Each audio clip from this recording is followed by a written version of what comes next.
Hi again, everybody, and welcome to a very special edition of Charger 360, telling the stories of the University of New Haven. I'm J.W. Stewart, joined as always by Bruce Barber.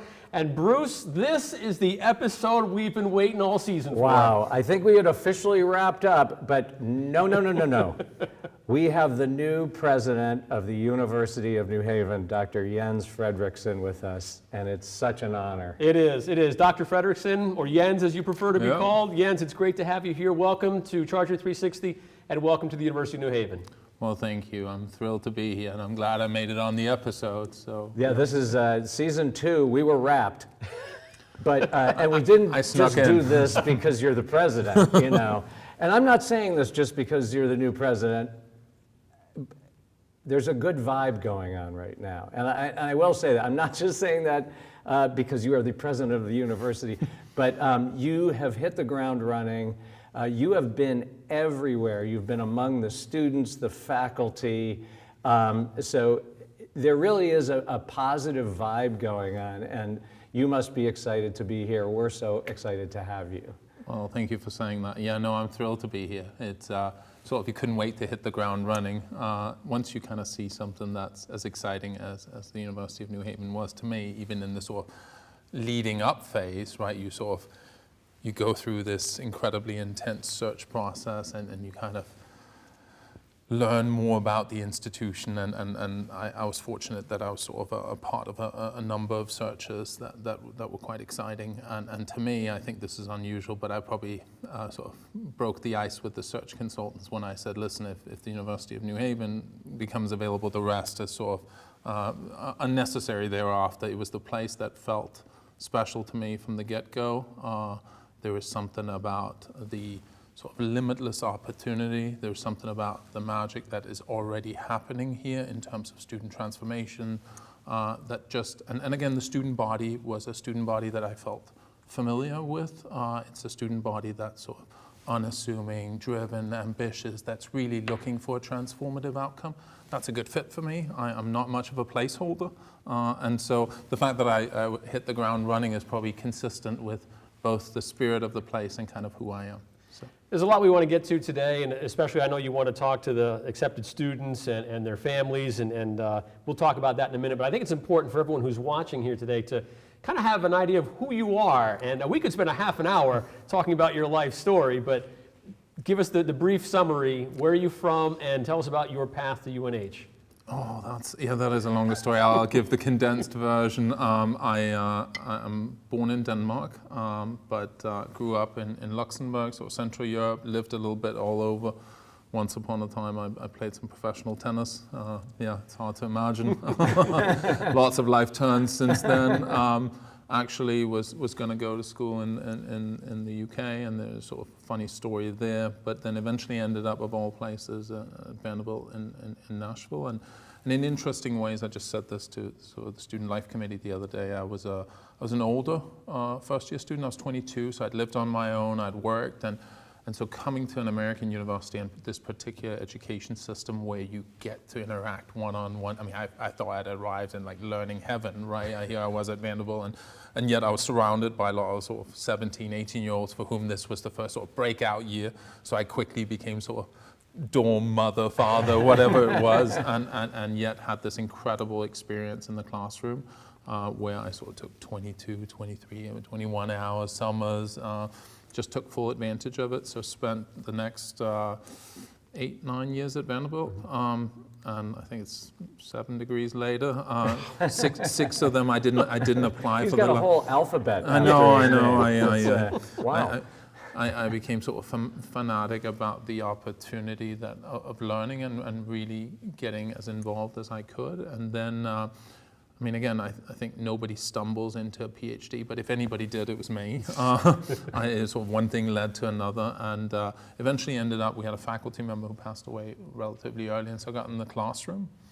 And you know, you sort of stumble into things and you just kind of find your calling, right? I, again, didn't think it was academia, didn't come from an academic family, neither one of my parents had graduated 8th grade, and so, yeah, I got on the other side of the desk, and all of a sudden I was like, oh, I'm teaching classes at Vanderbilt. This seems to be going well. And then again, sort of finished up the Ph.D., taught there, then taught at the University of the South, Sewanee, small liberal arts institution, and then spent a couple of years with the governor's office on sort of business development while still sort of teaching, and then eventually came to Fisk University, one of the elite HBCUs, as a visiting professor, and I was still helping the governor's office, and then there was an opportunity where you could, where I was able to sort of parlay that into administration without ever losing sight of, I mean, if you're an educator, you're in it to transform lives, and so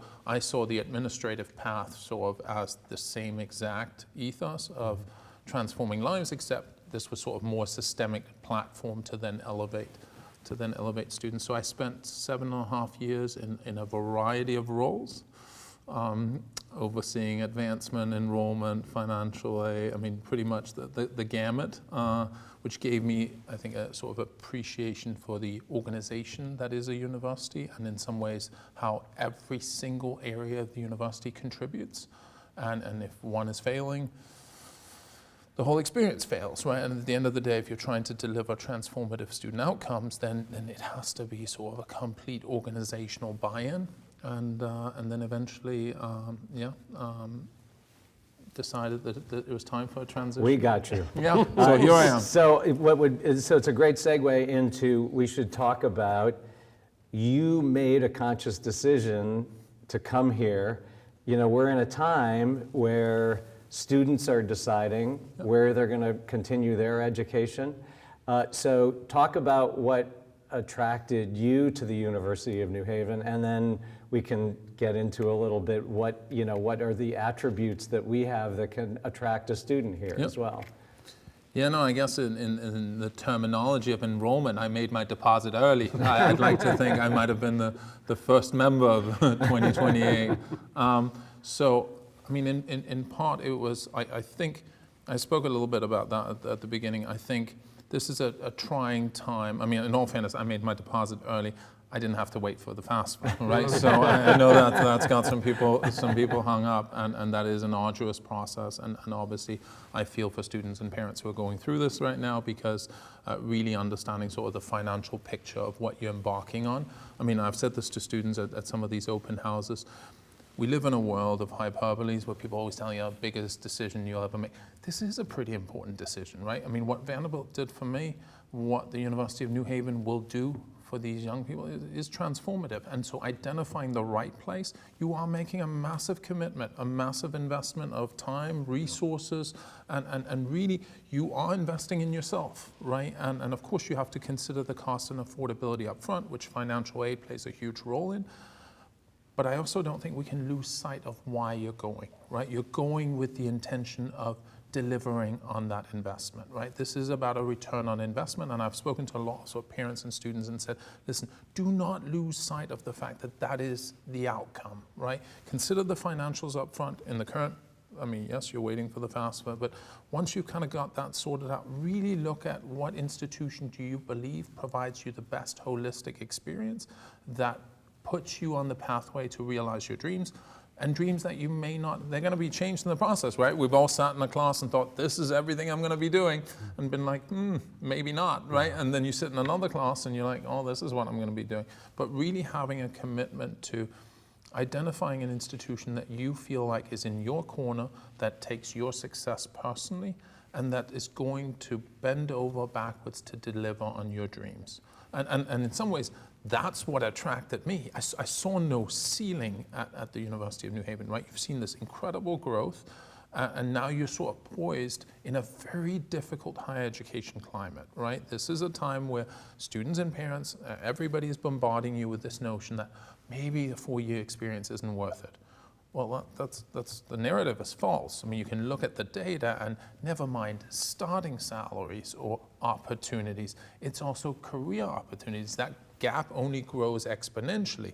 Yes, there are opportunities now that didn't exist before in terms of alternatives where you can sort of transition out of high school into, but you're kind of stuck in one thing and you're doing something very particular and the upside isn't big. Mm-hmm. I can understand the allure of that, because we also live in a world where 4 years is a long-term commitment, and I think the institutions that understand that the best and take that really seriously will be the institutions that rise to the top. I felt that spirit here, and so I couldn't wait to get started, right? It's when you see a place that's poised for an incredible, I mean, it's come such a long way, but I think in this sort of vacuum of higher education, of really I mean, higher education space is complicated. You've got the Yales, you've got elite small liberal arts colleges, you've got state schools, but then you have schools whose very mission is to transform lives, right? And who take that sort of plateauing seriously. From the faculty to the staff, this can-do spirit of tenacity. I mean, this is the first time I think I read somewhere that in American history that we're less optimistic about the next generation. And yet you look at a place like the University of New Haven, and that can be the engine for that optimism. That is what we're about. That is what we're going to take seriously. That is what's personal to each and every member of this team and the staff. And that came across in the interview process. And I felt like I could be a small spark in that equation. So. You mentioned the fact that we have so many tremendous students here, and we've been fortunate to meet a lot of them, not only in passing, but on our show as well. And I think a perfect example of a student who's really taken advantage of all of her opportunities here at the University of New Haven is Gabby Garcia Perez, who was a guest on our show a couple of episodes ago. Let's take a look at Gabby's Power On video here on Charger 360. My name is Gabby, and I'm doing my MS in Finance. From the time that I got here, I was able to connect directly to my deans and professors, and they all took us very seriously. I had a lot of new ideas and experience with entrepreneurship, and these were all things that they highly respected and valued from my character. No joke, in the College of Business, we're all about networking, connections, and we all have the same mindset of entrepreneurship and growth and wanting to be successful in life. Even within campus, we have so many opportunities for clubs. All of these sort of groups have really allowed me to interact with different aspects of myself and different interests. In terms of who we are as people, we're gritty, we're authentic, we're genuine. It's the faculty, it's the leadership that we have here, and that's a lot to the sense of community that we have here at our University of New Haven. At the University of New Haven, that's where I power on. Jens, in the short time that you've been here, you've had several opportunities to interact with a lot of our students like Gabby. What impresses you most about our students here at the University of New Haven? I think that they aren't afraid to take initiative. I mean, if you just listen to that, and having met Gabby and met a number of others, I think that I referenced earlier this sort of can-do spirit. You get a real sense that nothing is taken for granted. The fact that we're providing opportunities to have startup experience, to get industry experience, to have travel, study abroad experiences. I think it's a student body at a time when sometimes you wonder if people are willing to sort of step out there and really sort of take a stance for the sake of their own future. That really comes through powerfully on this campus, right? There's a willingness and a gratitude for the opportunities, and really a willingness to sort of take the extra step, which is also why I feel so excited about the fact that you're going to see a generation of UNH graduates 10 years from now, yeah. and it's just going to be so exciting to see. So we only have a couple minutes left, but I want to kind of come back to something that you were speaking about, and that is that, you know, right now, families deciding on a university, as you said, it's a huge decision. It's really a family commitment. And so let's just quickly go back, and again, if you're speaking directly to those families, both obviously the parents and the students, yep. You know, what's that final plea? Oh, I think it's really about opportunity, right? I think that you are, as a family, considering this decision, and it is a big decision. And in some ways, I would say you're inheriting a family of 68,000 chargers, right? And there is that kind of can-do mentality to support you, and really the commitment that nobody's going to fall through the cracks, right? So again, I say this to students all the time, make no mistake, you got to be serious, right? You're doing this for a reason. Never lose sight of that reason. That's also why parents always want to know, well, what should I do right as I come? Start off strong, set a strong standard for yourself, and then never look back. Well, you're going to have motivational days off, but pick an institution, and in this case, the University of New Haven, because nobody does this better. wrapping their arms around you and saying, we're going to get you from A to where you didn't even know you could go, right? And I think for parents who are considering this big decision and supporting, it really is about a brighter future. It's about opportunities, really identifying a school. I mean, schools make lots of pictures, right? Some say, oh, well, we look at this beautiful residence hall. Again, I can understand the appeal, but at the end of the day, look for where you will be cared for and elevated to a level that warrants that investment. And we take that really personally. So I'd say there is no other place to go. Yeah, there is a very personal touch, a very personal connection here at the University of New Haven. We've seen it in the time that we've been here. And actually, when you meet students like Gabby, I feel very confident about that next generation coming after ours. Yep.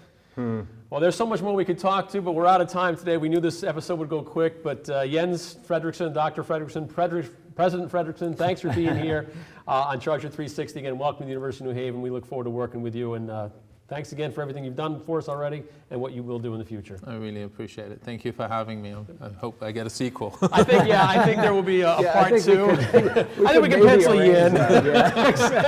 We'll pencil you in for the next season. And that'll wrap up another edition of Charger 360, telling the stories of the University of New Haven. For Bruce, for Jens, I'm J-Dub. Thanks for watching. Check out past episodes of Charger 360 on UNH's YouTube channel. And we'll leave you now with how we power on and why you belong here at the University of New Haven.